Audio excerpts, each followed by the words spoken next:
ఈ సినిమాలోనే క్లియర్గా కనిపిస్తోంది. And one of them is Ailamma. ఇప్పుడు ఇంద్రజ గారిని మాట్లాడవలసిందిగా కోరుతున్నాం. This one okay.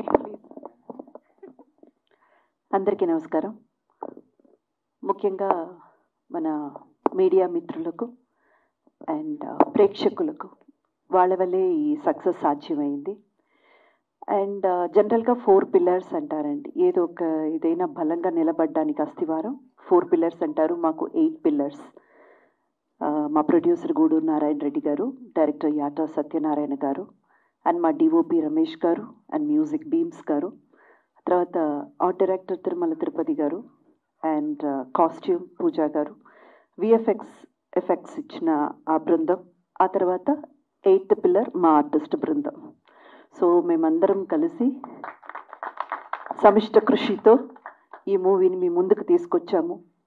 మేము పడ్డ కష్టం కానివ్వండి, లేదా మేము దానికి పెట్టిన కమిట్మెంట్ కానివ్వండి, కేవలం ప్రేక్షకులైన మీరు వచ్చి మూవీ చూస్తేనే సక్సెస్ అయ్యేది. మీరు చూశారు కాబట్టి ఈరోజు ఈ సక్సెస్ మీరు జరుపుకుంటున్నాం. Thank you so much. ఇంతకంటే కూడా పెద్ద సక్సెస్ మీరు చెయ్యగలరు. చెయ్యాల్సిన బాధ్యత మీ ప్రతి ఒక్కరికి ఉంది. ఎందుకంటే ఇది చరిత్ర. ఇది చాలా వరకు అందరూ మాట్లాడేశారు ఈ మూవీ గురించి. కాబట్టి ముఖ్యంగా చెప్పాల్సిన 2 విషయాలు ఏంటంటే అండి, ఇది ఈరోజు మేము జరుపుకుంటున్న రజాకర్ సక్సెస్ మీట్ అస్సలు సిసలైన సక్సెస్. ఎందుకని 2 రీజన్స్ అండి. ఒకటి, ఎన్నో విభేదాలు అంటే ఒపీనియన్స్ కానివ్వండి. ఈ మూవీ రిలీజ్కి ముందే ట్రైలర్ మేము ఎప్పుడైతే రిలీజ్ చేసామో అప్పటి నుంచి మూవీ రిలీజ్ దాకా డైరెక్టర్ గారు కానివ్వండి, ప్రొడ్యూసర్ గారు కానివ్వండి, ఎదుర్కొన్నటువంటి అడ్డంకులు మామూలుగా లేదండి. అది మీ అందరికీ కూడా తెలిసి ఉండొచ్చు. అంటే థ్రెటనింగ్ కాల్స్ దగ్గర నుంచి, మెసేజెస్ దగ్గర నుంచి, ఇది ఈ మతానికి చెందింది, ఈ పార్టీకి చెందింది, ఇది ఇలా అది అలా అనేసి అపోహలకి గురైపోయి, అంటే ప్రేక్షకులు థియేటర్కి వచ్చి ఒక మూవీని చూడ్డానికి అడ్డుకునే, వాళ్ళని రాకుండా చేసే అన్ని రకాల ప్రయత్నాలు జరిగిన తర్వాత కూడా మూవీ సక్సెస్ మీట్ చేసుకుంటున్నామంటే ఇది అసలు సిసలైన సక్సెస్. అండ్ సెకండ్ థింగ్ అండి, ఒక మూవీ నిజమైన సక్సెస్, నిజమైన విజయం అన్నది ఎప్పుడు అంటే ఆ మూవీ రిలీజ్ అయ్యి అప్పుడు ఏదో నడుస్తుంది, అంటే ప్రేక్షకులు వస్తున్నారు, థియేటర్లో ఆడుతుంది, ఆ మూవీ చూశారు, ఒక 70 రోజుల లేదు 100 రోజులు ఆడింది. ఇది కాదండి.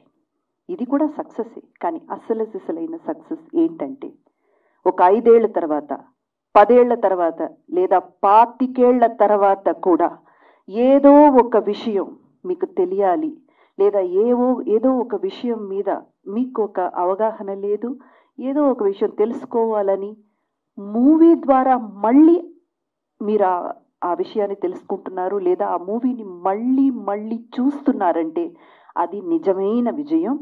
మా మూవీ రజాకర్ ఇప్పుడు కాదండి, 5 ఏళ్ల తర్వాత, 10 ఏళ్ల తర్వాత, 15 ఏళ్ల తర్వాత కూడా ఇప్పటికంటే కూడా ఎక్కువగా ప్రేక్షకులు చూస్తారన్న నమ్మకం మా అందరికీ ఉంది. ఎందుకంటే ఇక్కడ తీసింది, ఈ మూవీలో చూపించింది ఏదొక్కటి కూడా కల్పితం కాదు. ఏదొక్కటి కూడా ఏదో చెయ్యాలి కదా, చూపించాలి కదా అని మళ్ళీ చెప్తున్నాం. ఒక మతానికి, ఒక పార్టీకో సంబంధించి ఆర్టిఫిషియల్గా ఏమీ ఇక్కడ తీసుకొచ్చి పెట్టలేదు. జరిగిన నిజాల్ని నిజాయితీతో మా డైరెక్టర్ గారు తీశారు. దాన్ని ఎంతో గుండె నిబ్బరంతో, ధైర్యంతో మా ప్రొడ్యూసర్ గారు మీ ముందు తీసుకొచ్చారు. సో ఈ movie not only as a movie, it is going to be a lesson, it is going to be there as ఒక డాక్యుమెంట్.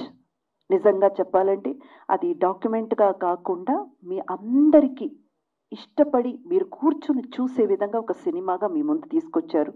So wonderful. చాకలి ఐలమ్మగా నాకు ఒక పాత్ర ఇచ్చి నా కెరియర్లో ఎప్పటికీ మర్చిపోని ఒక మైల్ స్టోన్గా నిలబడే ఒక పాత్ర ఇచ్చినందుకు యాటా సత్యనారాయణ గారికి, గూడూరు నారాయణ రెడ్డి గారికి ఎప్పటికీ రుణపడి ఉంటాను. అలాగే నన్ను ఇంత బాగా రిసీవ్ చేసుకున్న ప్రతి ఒక్కరికి, ప్రేక్షకులు కానివ్వండి, మా ఆర్టిస్ట్ బృందం కానివ్వండి, ప్రతి ఒక్కరికి నా ధన్యవాదాలు. Thank you so much. Thank you so much Indraja గారు.